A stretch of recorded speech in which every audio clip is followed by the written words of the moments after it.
మే 13వ తేదీన జరుగు శాసనసభ పార్లమెంటు ఎన్నికల్లో చిలకలూరిపేట మండలంలోని గ్రామాల్లో ఎటువంటి సమస్యలు సృష్టించినా కఠిన చర్యలు తీసుకుంటామని రూరల్ ఎస్ఐ రవికృష్ణ తెలియజేశారు. సమస్యాత్మక గ్రామాల్లో గట్టిగా ఏర్పాటు చేసినట్లు వారు వివరించారు.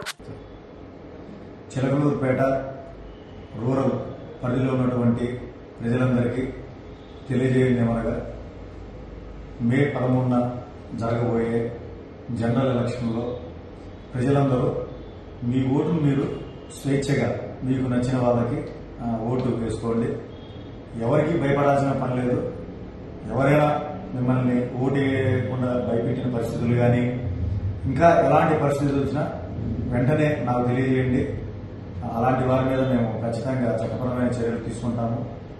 ఎవరికైనా ఎలాంటి ఇబ్బంది అని అనిపించినా ఇంకొక రకంగా ఎలాంటి కష్టం కానీ లేదంటే ఇంకొక రకంగా ఏదైనా ఇబ్బంది ఉన్నా మా దృష్టి తెలియజేస్తే దానికి తగ్గ పరిష్కార మార్గము చూపించడం జరుగుతుంది.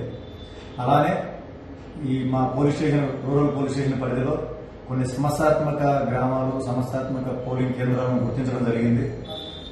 వాటన్నింటిలో ఆ గ్రామాల్లో ఆ పోలింగ్ స్టేషన్ల దగ్గర అన్నింటిలో సీసీ కెమెరాలు అనేది పెట్టడం జరిగింది. అలానే ఈసారి ఈ కేంద్ర బలగాలు వచ్చాయి, బిఎస్ఎఫ్ సిఐఎస్ఎఫ్ ఇల్లు ఖచ్చితంగా వాళ్ళు అందరూ అక్కడ ఆ సమస్యాత్మక పోలింగ్ కేంద్రాల్లో మరియు ఇతర కేంద్రాల్లో కూడా ఇతర పోలింగ్ కేంద్రాల దగ్గర కూడా అందరూ ఉంటారు. పటిష్టమైన బందోబస్తు ఉంటుంది. కాబట్టి మీరు ఎవరికి భయపడాల్సిన అవసరం లేదు. స్వేచ్ఛగా ఓటేయాలి. ఎవరైనా ఎలాంటి అల్లర్లు జరిగినా కూడా అంతా సీసీ కెమెరాలు పెట్టాం కాబట్టి ఇప్పుడు పెట్టిన సీసీ కెమెరాల్లో మీరు మాట్లాడే మాటలు కూడా వాయిస్ రికార్డు కూడా పెట్టాము. కాబట్టి మీరు అక్కడ ఎవరి సాక్ష్యంతో పని లేదు. ఆటోమేటిక్ గా మీరు మాట్లాడిన మాటలు వస్తాయి, మీరు చేసిన శాస్త్రాలు కనిపిస్తుంటాయి. ఇంకా దాని మీద ఖచ్చితంగా శిక్షలు పడేదానికి కూడా మీకు అవకాశం ఉంటుంది. కాబట్టి ఎవరు ఎలాంటి అల్లర్ల పాల్పడకూడదు, గొడవలు చేయకూడదు, ఎవరిని బెదిరించడం కానీ ఎలాంటి సంఘటనలు కూడా జరగకూడదు. ఈ సీసీ కెమెరాలు దాదాపుగా అన్ని గ్రామాల్లో పెట్టిస్తున్నాము. ఇప్పటికే సమస్యాత్మక గ్రామాలన్నీ పెట్టించాము, కొన్ని నార్మల్ గ్రామాలను కూడా పెట్టించాము. ఇంకా మొత్తం మండలం అంతా కూడా పెట్టించడం జరుగుతుంది.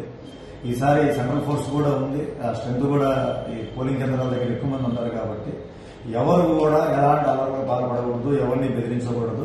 కాబట్టి అందరూ సామరస్యంగా గ్రామాల్లో ఉంటూ ఏదైనా ప్రచారాలకు వచ్చినా ఎవరు కూడా ఏది గొడవపడకూడదు, చట్టాన్ని మీ చేతులు తీసుకోకూడదు. ఏదున్నా వెంటనే నాకు తెలియజేయండి. నాకు తెలియజేస్తే వాళ్ళ మీద మేము యాక్షన్ తీసుకుంటాము చట్ట పరిధిలో. అంతేగాని మీరు చట్టాన్ని చేతులు తీసుకొని మీరు అక్కడ గొడవలు చేస్తే మీరు ఇబ్బంది పడే పరిస్థితులు వస్తాయి. నా ఫోన్ నెంబరు 9440900880 9440900880. ఈ నంబర్కి ఫోన్ చేసి ఎలాంటి సమాచారం ఇవ్వండి. కంపల్సరిగా మీరు ఇచ్చిన సమాచారాన్ని ఎవరికి చెప్పకుండా గోప్యంగా ఉంచుతూ దాని మీద యాక్షన్ తీసుకుంటాము. కాబట్టి ప్రజలందరూ ఈ విషయాలన్నీ గమనించి ప్రశాంతంగా ఈ ఓటింగ్ అనేది జరిగి ఈ ఎలక్షన్ అనేది పీస్ఫుల్ గా జరిగేలాగా సహకరించాల్సిందిగా కోరుతున్నాను.